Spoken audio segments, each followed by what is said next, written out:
कर्मण्येवाधिकारस्ते मा फलेषु कदाचन मा कर्मफलहेतुर्भो मा ते संगोऽस्तविकर्मणि।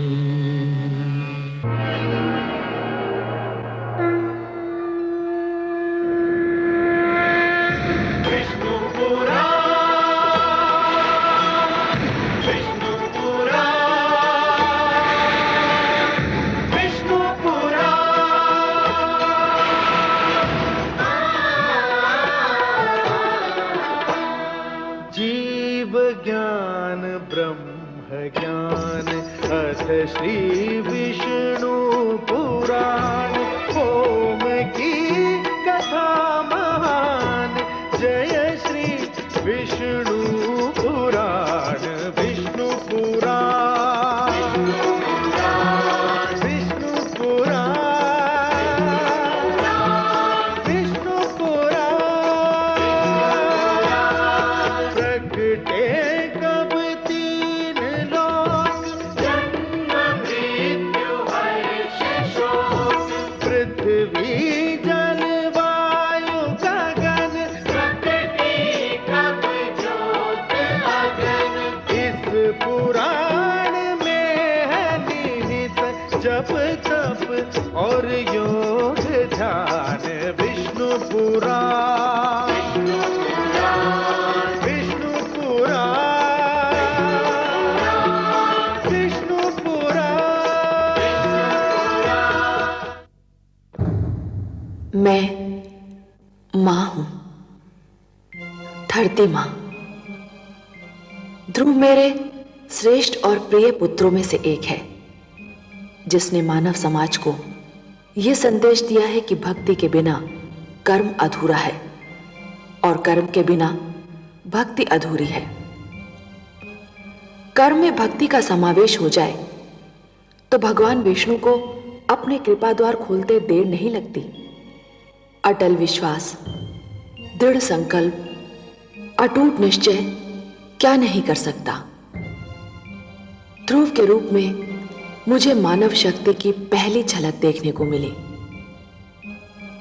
कितना आश्चर्यजनक है यह सत्य कि एक छोटे से बालक ने भगवान विष्णु को धरती पर आने पर विवश कर दिया। मुझे अनुमान हुआ कि मानव चाहे तो क्या नहीं कर सकता, परंतु क्या भगवान का धरती पर आ जाना ही पर्याप्त है, या उनके धरती पर आने से जो प्रकाश फैलता है उसे अपने मन में समेट लेना भी आवश्यक है। लगता है कि ध्रुव को इतने पर भी संतोष नहीं है। उसे उसका घर, उसका स्थान मिल गया, वो कुछ और भी चाहता है।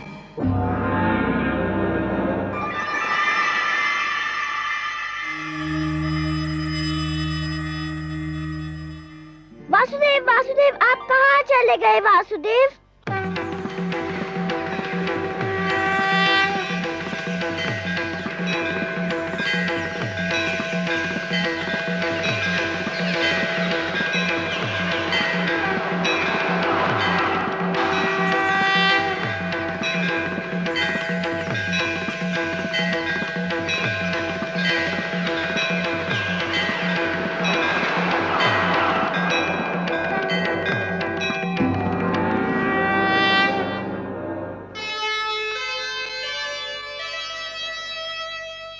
नन्हा सा ध्रुव हो गया,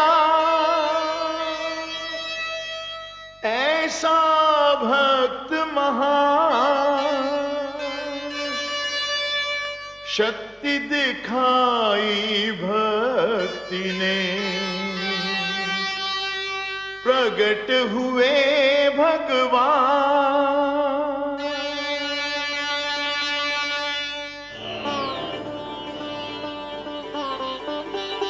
वासुदेव, मैं कहीं नहीं गया वत्स ध्रुव। तुम मुझे अपने सम्मुख देखना चाहते थे ना, तो लो देखो, मैं तुम्हारे नेत्रों के सामने उपस्थित हूं। तुम विजयी हुए पुत्र। तुमने मुझे जीत लिया। तुम्हारे जैसा तपस्वी न कभी हुआ है और न कभी होगा। तुमने सिद्ध कर दिया कि जीव ब्रह्म का ही एक अंश है और अपनी साधना से ब्रह्म को भी धरती पर ला सकता है। तुमने यह सिद्ध कर दिया वत्स कि सृष्टि की सबसे बड़ी शक्ति है भक्ति। वत्स ध्रुव, अब श्वास लेना आरंभ कर दो पुत्र। अब मैं कहीं नहीं जाऊंगा।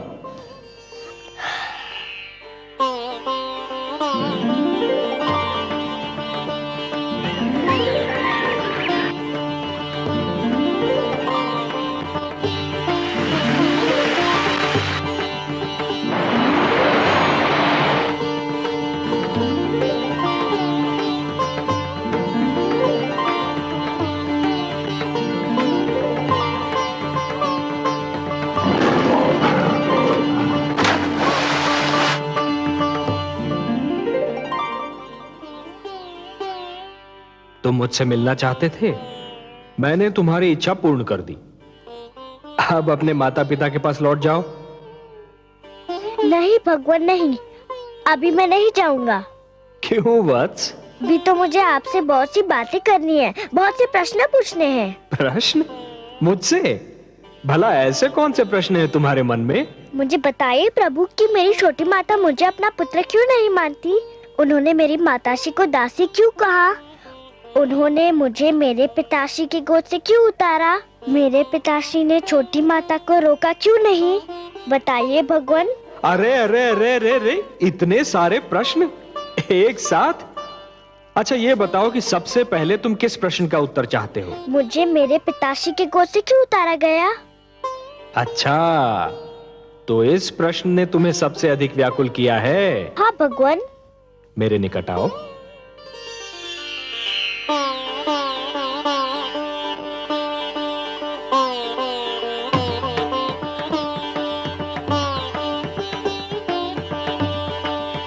और निकट आओ वत्स। आओ वत्स।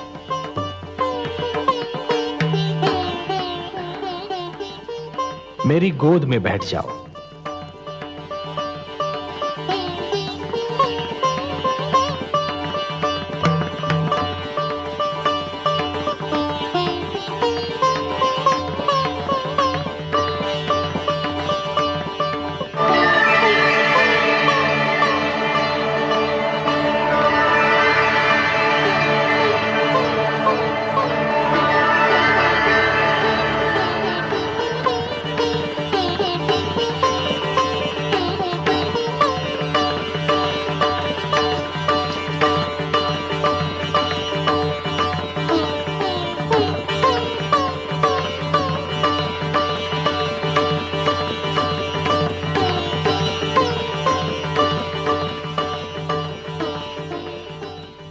वत्स, अब और प्रश्न पूछने हैं मुझसे? कुछ नहीं पूछना प्रभु, अब कुछ नहीं पूछना। अब तो मुझे हर प्रश्न का उत्तर मिल गया है। मेरे चारों ओर ज्ञान का प्रकाश फैला हुआ है। मैं वहाँ हूँ जहाँ केवल मैं हूँ और आप है। अच्छा वासुदेव। ओम पूर्णमदः पूर्णमिदं पूर्णात् पूर्णमुदच्यते पूर्णस्य पूर्णमादाय पूर्णमेवावशिष्यते। अब ना कोई कामना है ना कोई इच्छा। आपकी गोद में आकर लगता है इसके सिवा हर वस्तु तुच्छ है। अब मुझे कुछ भी नहीं चाहिए। मुझे मेरा ठिकाना मिल गया, मेरा घर मिल गया।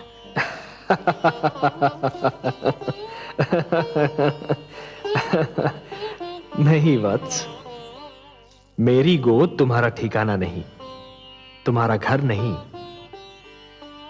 तुम्हारा घर तो वो कर्म भूमि है जिसका नाम है जीवन, संसार। भक्ति से तुमने मेरा मन जीत लिया, अब कर्म के माध्यम से तुम्हें परिवार का मन जीतना है। अपने परिवार की सेवा करके एक पुत्र धर्म को निभाना है। अपनी प्रजा को न्याय पर आधारित शासन देना है तुम्हें, कि फिर किसी बालक को अपने पिता की गोद से उतारा न जाए, मेरी खोज में यूं भटकना न पड़े।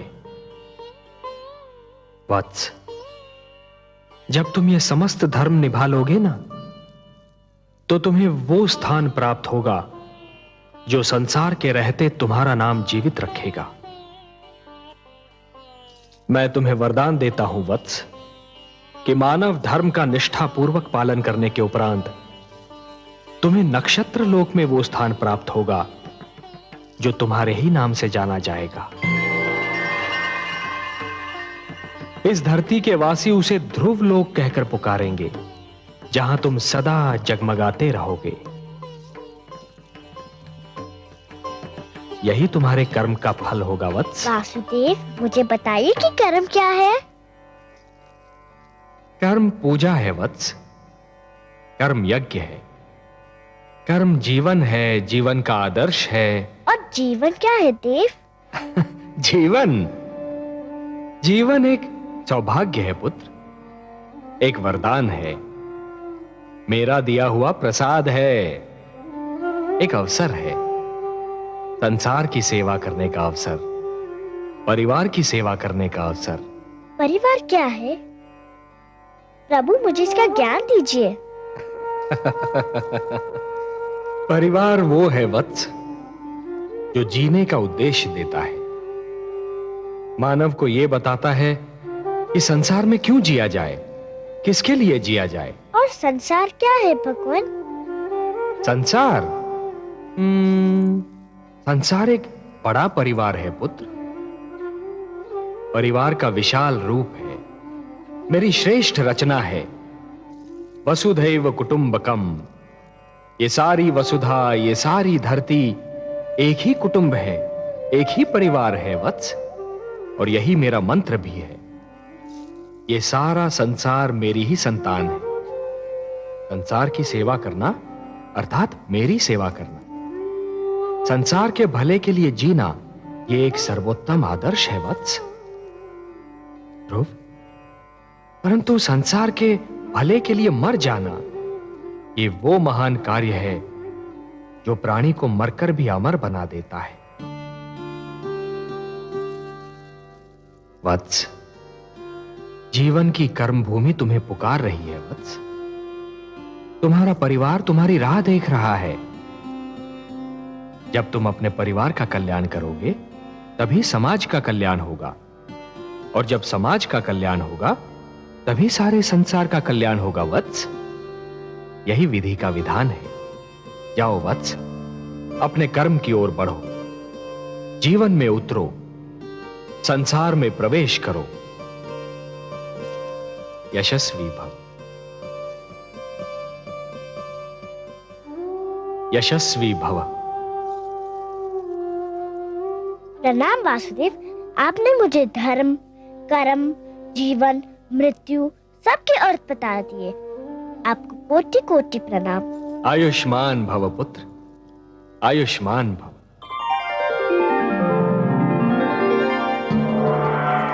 इन्हें तो तुम पहचानते ही हो पुत्र, इनसे तुम कई बार मिल चुके हो। ये विष्णु प्रिया हैं, तुम्हारी माता लक्ष्मी। क्या ये माता? हम आपसे नहीं बोलते। क्यों पुत्र? आप चाहती तो मुझे बहुत पहले भगवान विष्णु की गोद में बिठा देती तो आपका क्या बिगड़ जाता? मेरा कुछ नहीं बिगड़ता पुत्र, पर मैं माता हूं और तुम मेरे पुत्र। हर माता यही चाहती है कि उसका पुत्र महान बने। यदि मैं तुम्हें भगवान विष्णु की गोद में बिठा देती तो तुम वो ना बन पाते जो आज हो। अब तुम एक महान भक्त बन चुके हो। मैं तुम्हारी सहायता करती तो मैं महान कहलाती, तुम्हारी महानता छिपकर रह जाती। मेरे स्वामी का तो यही संकल्प है कि हर मानव का कल्याण हो। मैं भी उन्हीं का संकल्प पूरा कर रही थी। आप महान है माता। मैं समझ गया कि आपने क्या किया और क्यों किया। मैं आपके चरणों में शीश नवाता हूँ। मैं आपका उपकार कभी नहीं भूलूंगा। प्रणाम। नारायण नारायण।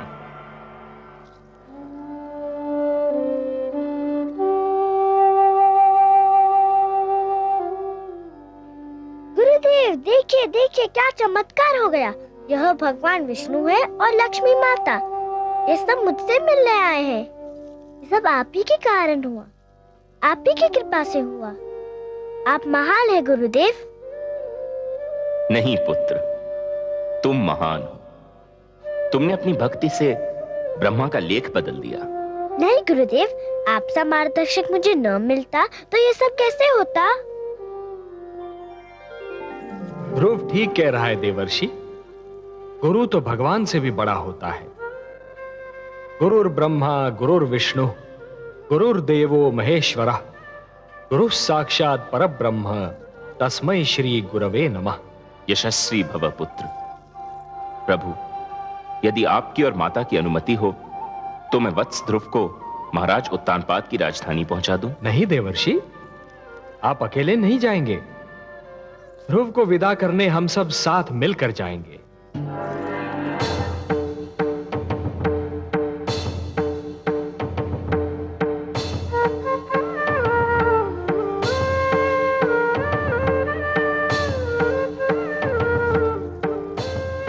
आइए माते।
क्या बात है स्वामी, आप यहाँ एकांत में क्या कर रहे हैं? एकांत? एकांत के सिवा मेरे जीवन में राह क्या है? महारानी सुनीति, लोग तो कहते हैं कि एकांत में मन को शांति मिलती है, पर यह एकांत बड़ा निष्ठुर है। मेरा एकांत अपने साथ पुत्र ध्रुव की मधुर स्मृतियों की भीड़ लाता है। इस एकांत का मौन बड़ा ही निर्दयी है। ये चिल्ला चिल्ला कर मुझसे प्रश्न पूछता है जिनके उत्तर मेरे पास नहीं। ये पूछता है कि पुत्र ध्रुव क्यों चला गया, कहां चला गया।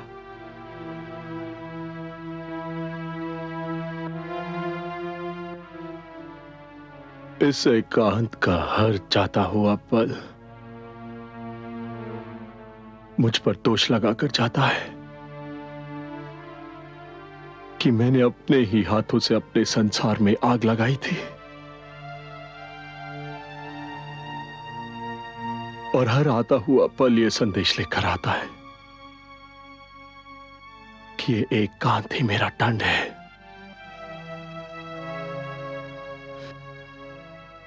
पुत्र ध्रुव के बिना मेरा जीवन अभिशाप बन गया है,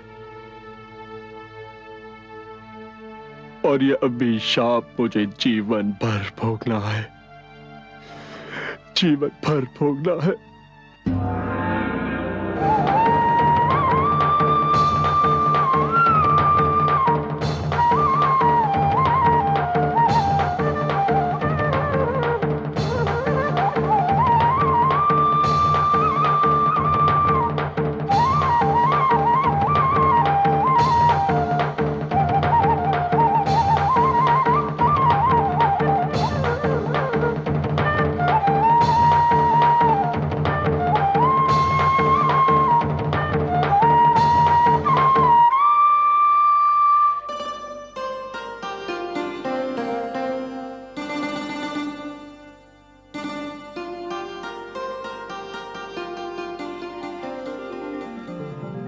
आयुष्मान भव पुत्र।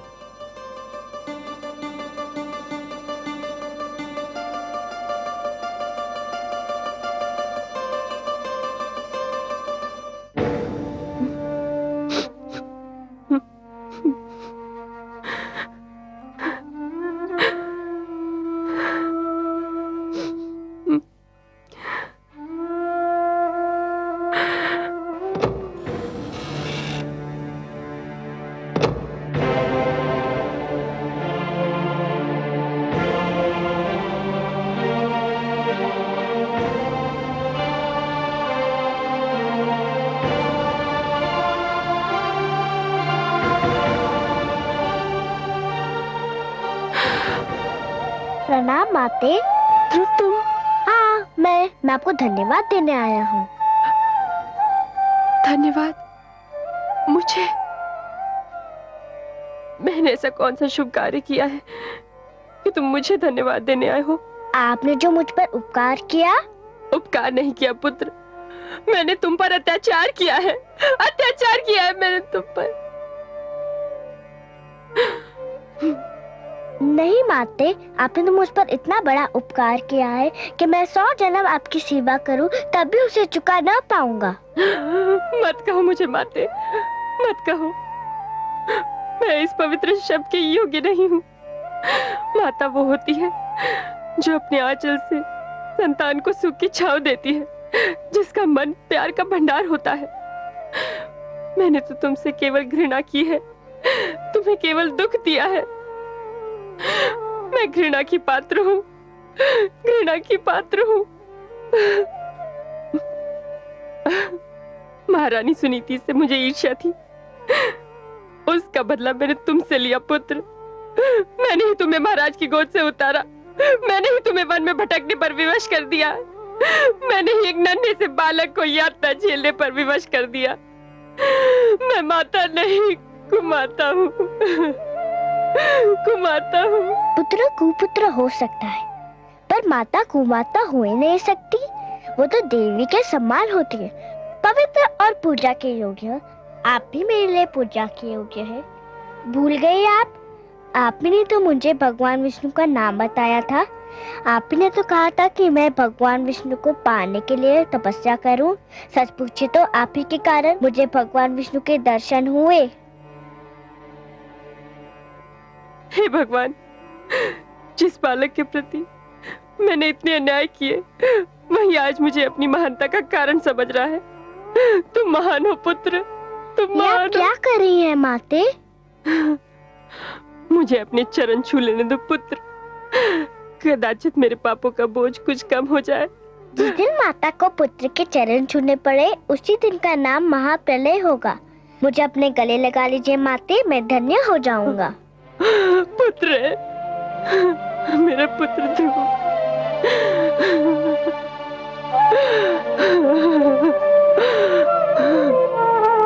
मेरा पुत्र ध्रुव।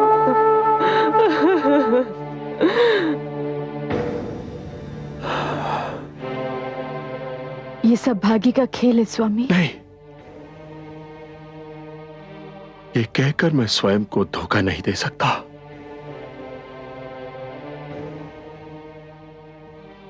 इन तर्कों से मेरे मन को शांति नहीं मिलती। यदि आज मैं पुत्र ध्रुव का मुख देखने को तरस रहा हूं, तो ये भाग्य का खेल नहीं, मेरे कर्मों का दुष्परिणाम है। जो कुछ भी हुआ मेरे ही तो कारण हुआ। मुझे तो लज्जा आती है अपने आप से, अपने इस जीवन से। ऐसा मत कहिए स्वामी, ऐसा मत कहिए। माना आज हमारा जीवन अंधेरी रात्रि है, किंतु रात्रि कोई भी हो, किसी न किसी ढंग से अवश्य ढल जाती है। कब ढलेगी ये रात्रि? कब होगी भोर? क्या सवेरा तब होगा जब नेत्रों की ज्योति मर चुकी होगी, जब प्राणों के दीपक बुझ चुके होंगे। ऐसा नहीं होगा महाराज, दुख के दिन बीत चुके हैं। तुम क्यों आई हो? तुम्हें देखते ही मुझे सब अशुभ घटनाएं याद आ जाती हैं। ये सत्य है महाराज, मैंने आज तक जो भी किया अशुभ ही किया। मैंने कभी आपको कोई शुभ समाचार नहीं दिया, किंतु आज मैं आपको शुभ समाचार सुनाने आई हूं महाराज। तुम और शुभ समाचार? बबूल के वृक्ष पर आम नहीं फलते सुरुचि। महाराज, भगवान विष्णु चाहे तो क्या नहीं हो सकता। ये देखिए। प्रणाम माते, प्रणाम पिताश्री। ध्रुव, मेरे लाल।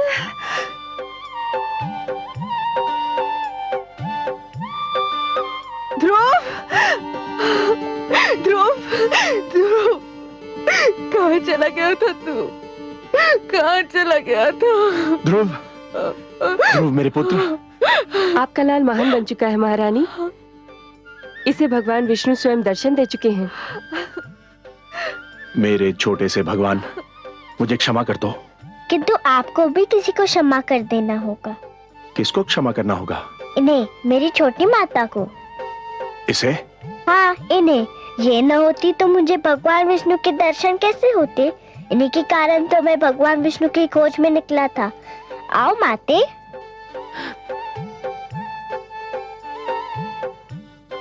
मुझे क्षमा कर दीजिए महाराज।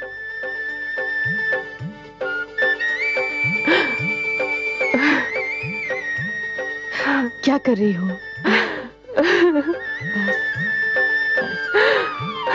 ध्रुव भैया, ध्रुव भैया। त्याग तपस्या भक्ति से जीत लिया भगवान। धन्य हुआ संसार सब पाकर भक्त महान।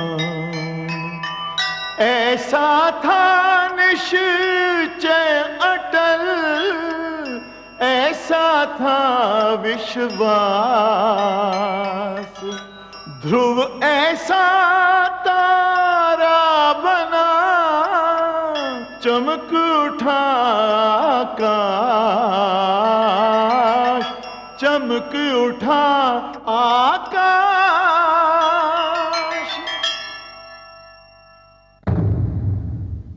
मैं मां हूं, धरती मां। तुमने देखा कि भक्ति में कितनी शक्ति है। तुमने देखा कि अपनी तपस्या और दृढ़ निश्चय के बल पर भक्त भगवान को भी जीत सकता है, भगवान को धरती पर आने को बाध्य कर सकता है। यह भक्त और भगवान के रिश्ते की कथा थी। विष्णु पुराण की कथा भगवान के अवतार की कथा है। भक्त को जैसे भगवान का ध्यान रहता है, वैसे ही भगवान को भी भक्त की चिंता रहती है। भगवान विष्णु ने माता लक्ष्मी से कहा था, परित्राणाय साधूनाम विनाशाय च दुष्कृताम धर्म संस्थापनार्थाय संभवामि युगे युगे। और अपने इस वचन को उन्होंने एक बार नहीं, बार बार निभाया। भगवान विष्णु ने आप्त वचन के रूप में मानव को जीवन के नियम प्रदान किए हैं। इन नियमों को जब भी तोड़ा गया, मानव पर, जीवन पर संकट की जब भी कोई घड़ी आई, श्री विष्णु भगवान धरती पर अवतरित हुए और पाप तथा पापी का नाश किया, क्योंकि वही तो धरती के पालनहार हैं। नियम भी तो उन्होंने ही बनाए हैं, फिर वे कैसे सहन कर सकते हैं कि उनके नियमों को तोड़ा जाए।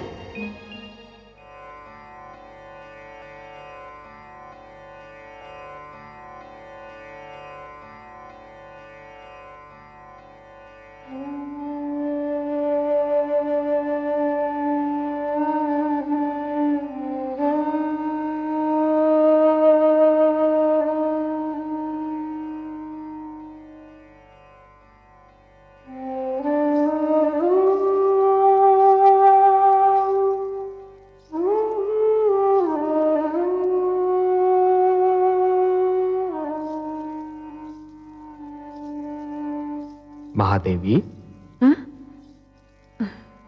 मैं तो समझ रहा था कि आपकी सारी चिंताओं का अब अंत हो चुका होगा। आपके पुत्र ध्रुव ने जो भी कामनाएं की थी वो सारी पूर्ण हो गई हैं, और जो वचन मैंने उसे दिए थे वो भी पूर्ण हो गए हैं। पर आप तो अब भी चिंता की मूर्ति बनी हुई हैं। क्या सोच रही हैं? हे कमल नयन, आपके सुंदर मुख से जो पावन बोल निकलते हैं वो तो मेरे हृदय पर अंकित हो जाते हैं। आपने एक बार कहा था कि धरती पर आपके अगणित भक्त हैं। ध्रुव का कल्याण तो हो गया, पर उससे केवल एक का कल्याण हुआ है, और भक्तों का कल्याण कैसे होगा? जो ज्ञान, जो प्रकाश ध्रुव को मिला, उस पर तो समस्त मानव जाति का अधिकार है। ये ज्ञान, ये प्रकाश उनको कैसे मिलेगा? ये जीवन के नियम उन्हें कौन बताएगा? वाह देवी वाह, आप केवल हमारी वामांगी नहीं हैं, आप तो हमारे विचारों की संगिनी भी हैं। आपने अभी जो कहा वास्तव में चिंता का विषय है, और हम आपके आभारी हैं कि आपने इस चिंता को व्यक्त कर दिया। मानव कल्याण ही तो हमारा परम उद्देश्य है। हमें ज्ञान का प्रकाश मानव तक पहुंचाने के लिए कुछ दीप प्रज्वलित करने होंगे।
लक्ष्मी नारायण,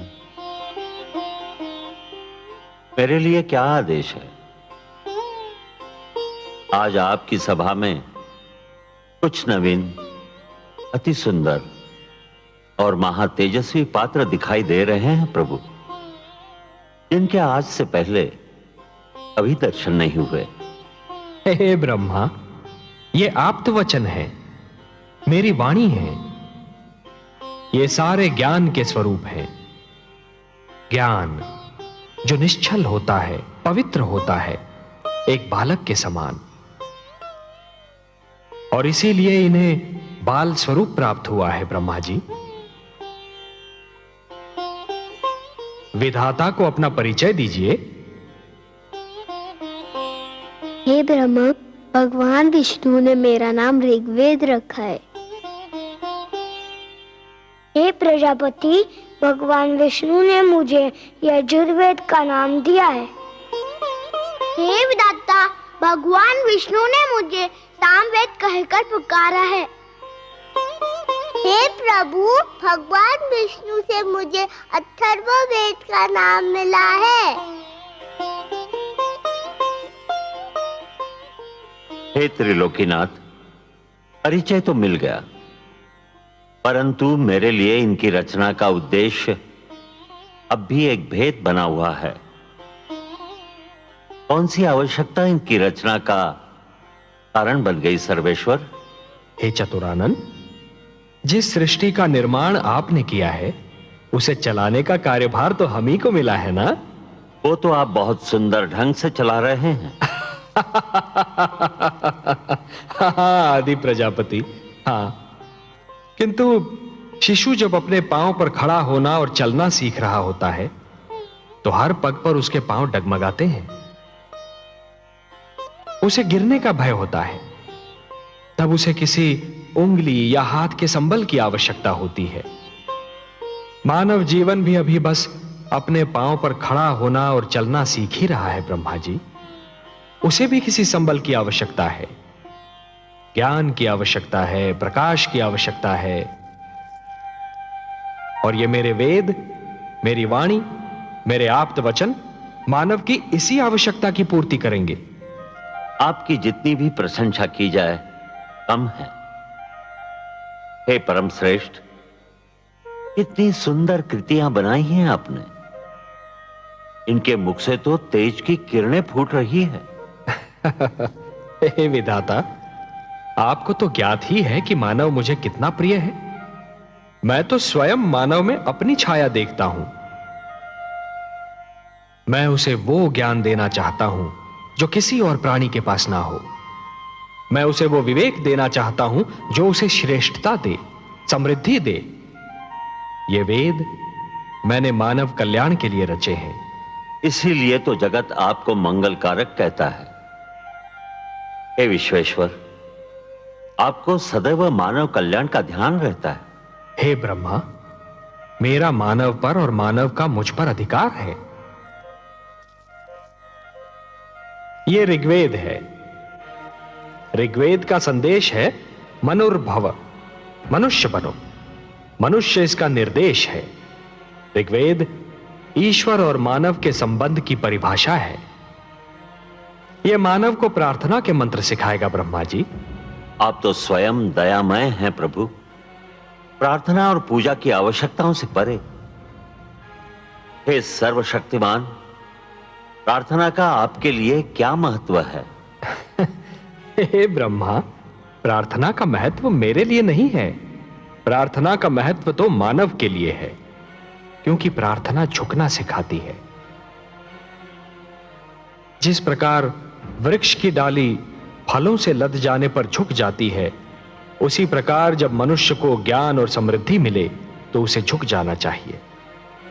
जो सिर झुकता नहीं, उस सिर में अहंकार अपना डेरा डाल देता है। ऋग्वेद मानव को अहंकार से बचाएगा। ऋग्वेद मानव को यह सिखाएगा कि सिर किसके आगे झुकाना चाहिए और कैसे झुकाना चाहिए। आप सच्चिदानंद हैं, सत हैं, चैतन्य हैं, चित हैं और आनंद स्वरूप हैं। आपके विचार भी आप ही की भांति आनंददायक हैं नीलकांत। मुझे शेष वेदों की महानता से भी अवगत कराने की कृपा करे प्रभु।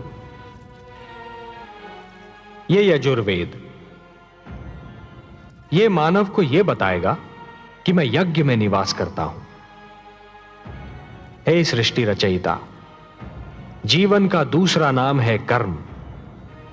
जब कोई कर्म दूसरों की भलाई के लिए किया जाता है तो उसे यज्ञ कहते हैं। यज्ञ परोपकार का दूसरा नाम है और परोपकार दूसरों की भलाई करने का सर्वोत्तम गुण है। हे ब्रह्मा, जैसे एक रस्सी के बिना जल से भरा हुआ डोल कुएं से बाहर नहीं आ सकता, वैसे ही यज्ञ के बिना मानव जीवन भी अज्ञान के अंधकार से ज्ञान के उजाले में नहीं आ सकता। और यही संदेश देगा मानव को यह यजुर्वेद। मुझे सामवेद का ज्ञान भी दीजिए प्रभु। सामवेद?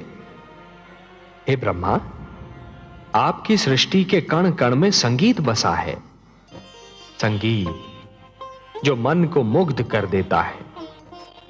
संगीत कोयल की कूक में भी है और पपीहे की पुकार में भी, नदी की लहरों में भी है और झरने के बहाव में भी। आत्मा को परमात्मा की झलक मिलते ही मन में राग अनुराग का जो सोता फूट पड़ता है, उसी का मधुर संगीत है ये सामवेद। संगीत ज्ञान का भंडार है ये सामवेद। और यह अथर्ववेद। हे आदि प्रजापति, आप तो जानते हैं कि धरती पर सूर्य अपने संग एक नवीन दिन के साथ साथ एक नवीन समस्या, एक नवीन कठिनाई भी लाता है। और मानव जीवन की प्रगति के लिए यह आवश्यक भी है कि वह समस्याओं को सुलझाता रहे, कठिनाइयों से लड़ता रहे। यह अथर्ववेद मानव को धरती पर पैर जमाने का पाठ पढ़ाएगा, उसके मन और शरीर को आपत्तियों विपदाओं से बचना सिखाएगा और समस्याओं को सुलझाने का मार्ग दिखाएगा। हे सर्वेश्वर,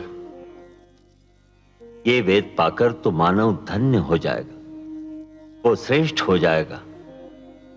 आप धन्य हैं प्रभु, धन्य हैं। अपने आप्त वचन के रूप में संसार को यह अनुपम भेंट दे रहे हैं। हे ब्रह्मा, यदि मानव ने इन वेदों की रक्षा की तो ये वेद भी मानव की रक्षा करेंगे। धर्मो रक्षति रक्षिता। मैं चाहता हूं कि मेरी वाणी को सुरक्षित रूप से आप मानव जाति तक पहुंचा दें। यह कार्य तो आप ही कर सकते हैं ब्रह्मा जी। मैं आपके आदेश का सहर्ष पालन करूंगा सर्वेश्वर। हे ज्ञानकोश, आओ मेरे साथ।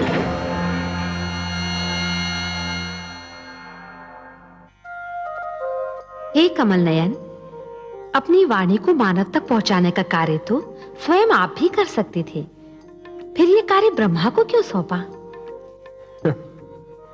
महादेवी, मेरी वाणी में तो जीवन का वरदान है, मानव संस्कारों का समावेश है, परंतु सृष्टि के निर्माता तो ब्रह्मा ही है ना। मानव को जन्म उन्होंने ही दिया है, इसीलिए मेरी वाणी के वरदान और संस्कार मानव जाति तक केवल ब्रह्मा ही पहुंचा सकते हैं।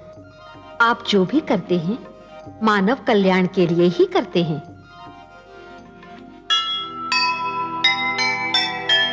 जग है रचना विष्णु की, वे ही हैं करता। सबकी है चिंता उन्हें, वे हैं पालनहार। मानवता का हो भला, सबका हो कल्याण, इसीलिए संसार को दिया वेद का ज्ञान, दिया वेद का ज्ञान।